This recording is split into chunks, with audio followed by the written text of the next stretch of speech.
देखिए, सबसे पहले तो आप सब लोगों का बहुत बहुत शुक्रिया कि भैया आप बहुत शॉर्ट नोटिस पे एक तरफ असेंबली चल रही है, आप सब लोग बिजी हैं, आप समझ सकते हैं। आपका बहुत शुक्रगुजार है कि आपने टाइम निकाला और यहाँ पर पहुंचे। जैसा कि आप सब लोग जानते हैं कि भाई कल से एक वीडियो वायरल हो रहा है कश्मीर के अंदर हमारी ट्राइबल कम्युनिटी की माताएं बहनें, उनको एक डीएसपी के द्वारा जो है वहां पर किक्कें मारी गई और इस तरीके से किया गया कि इस तरीके से लग रहा था कि भाई जैसे कोई गुंडा राज चल रहा हो कि एक पुलिस वाला, एक आदमी जो जम्मू कश्मीर की पुलिस का एक ऑफिसर है, अगर उसका रवैया इस तरीके का रहे तो उसके लिए हमने आज की प्रेस कॉन्फ्रेंस रखी है कि हम इसको कंडेम करते हैं और सरकार से डिमांड करते हैं कि भाई जितना जल्दी हो सकता है ऐसे ऑफिसर के खिलाफ और खासकर इस ऑफिसर के खिलाफ जो है इमीडिएट एक्शन किया जाए, इसको सस्पेंड किया जाए।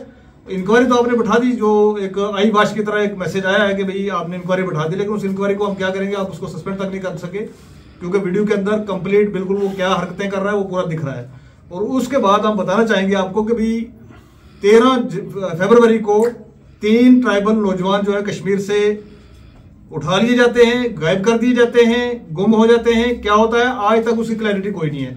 35 दिन तक उसके माँ बाप भाई बहन बरादरी के सारे लोग, social activist, political activist, Jammu Kashmir के सियासतदान सारे के सारे उसकी आवाज उठा रहे हैं, बात कर रहे हैं। पता चल रहा है आज उमर अब्दुल्ला साहब से मिल रहे हैं, आज एलजी साहब से मिल रहे हैं, आज मंत्री साहब से मिल रहे हैं, लेकिन उसके ऊपर कोई कार्रवाई जो है नहीं होती है। और 35 दिन के बाद पहली लाश मिलती है, अगले 4 दिन के बाद दूसरी लाश मिलती है और तीसरे का अभी तक कोई आता पता नहीं कि वो इस दुनिया में है या उसको भी इसी तरीके से कहीं मार के जो है फेंक दिया गया है। तो उसके ऊपर कार्रवाई कोई नहीं की जा रही। हम एक सवाल पूछना चाहते हैं सरकार से, खासकर यहाँ के एलजी साहब से, कि हमारे हिंदुस्तान की बहुत बढ़िया बढ़िया एजेंसीज हैं जिनका एक काम है कि कोई भी इंसिडेंट होने से पहले वो रिपोर्ट करें। इंसिडेंट होने तो छोड़ दीजिए, आज 35 दिन हो चुके, लाशें मिल रही है, लेकिन ये कोई बताने के लिए तैयार नहीं है कि ये क्यों हुआ। दूसरी तरफ सवाल उठते हैं कि भाई जैसे लाश मिलती है वो प्रोटेस्ट के लिए अपना दुख दर्द लेके रोड के लिए निकलते हैं लोग, तो उनको वहां का सिटिंग एसएचओ मारने पे पड़ता है। वहां के ट्राइबल एक्टिविस्ट तालिब हुसैन को बहुत बुरी तरीके से मारा गया और मारने के बाद जो है महिलाओं के साथ इस तरीके का दुर्विचार जो है वो पुलिस की तरफ से किया जाता है। ये हमने जम्मू कश्मीर पुलिस से ना ही कभी एक्सपेक्ट किया था और ना ही कभी इससे पहले हमने देखा था।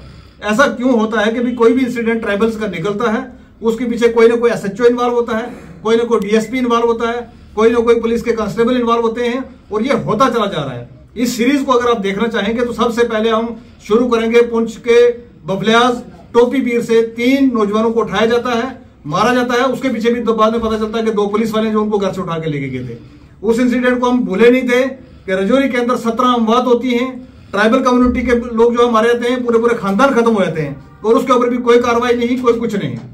उसके बाद कठुआ पहुंचेंगे तो यहां पर एक साजिशन जो है ट्राइबल कम्युनिटी के मकानों को वेंडलाइज करने का ऑर्डर निकलते हैं, मस्जिद गिराने का ऑर्डर निकलते हैं। जब उसके ऊपर शोर शराबा होता है तो उसको छोड़ के आपने देखा होगा कि मखनदीन ने किस तरीके से अपना वीडियो बनाया, कुरान पाक उठा के सर के ऊपर और उसने अपनी जान ले ली।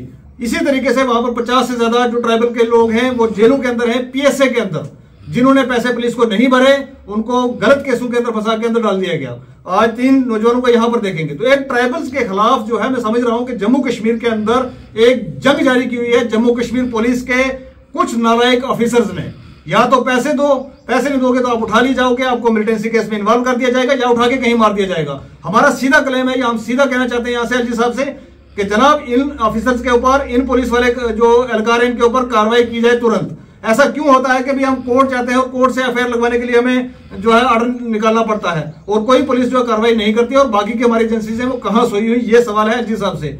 दूसरा सवाल है हमारे आज की सेटिंग यहाँ के चीफ मिनिस्टर उमर अब्दुल्ला साहब से कि आप हमेशा ही आप अपने हाथ खड़े कर देते हैं कि हमारे पास पावर नहीं है। जनाब हम मानते हैं आपके पास पावर नहीं है, क्या आपके पास इसके लिए भी पावर नहीं है कि भी इतनी सारी कैजुअलिटीज हुई है, इतने सारे लोग मारे गए हैं, उनके लिए कोई कंपनसेशन दी जाए, उनके घर वाले परिवार वालों के लिए कोई नौकरी दी जाए, उसके लिए भी आपको पूछना पड़ेगा। कहां गया आपका वो सीएम फंड, कहां गया आपके वो पीएम फंड और कहां गई आपकी वो इंसानियत जिसको लेके आप एक दिन टोपी लेके लोगों के सामने पेश हुए थे कि मुझे वोट दीजिए और मुझे बनाइए। और आज आप बहाने ढूंढ रहे हैं बचने के लिए। अगर आपसे कुछ नहीं हो सकता तो मैं पढ़ रहा था, मुझे एक शेर याद आ रहा है कि भाई ये कुर्सी ही तो है, आपका ये कफन नहीं है कि आप इसे उतर नहीं सकते।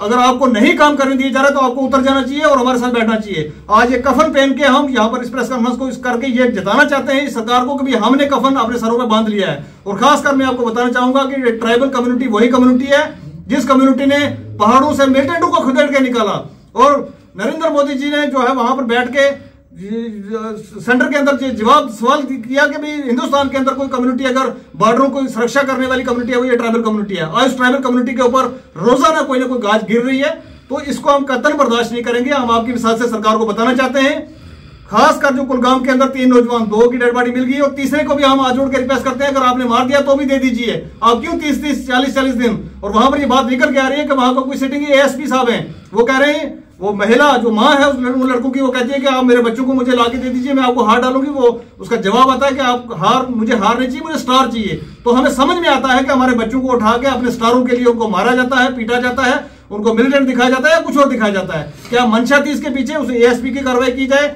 जिसे एसएचओ ने लोगों के ऊपर लाठीचार्ज किया वहां पर उसके ऊपर कार्रवाई की जाए, और खासकर इस डीएसपी के ऊपर कार्रवाई की जाए जिसने हमारी माताओं बहनों के साथ वहां पर इतना दुर्व्यवहार किया है। यही कहने के लिए आप सबको बुलाया था। बहुत बहुत शुक्रिया।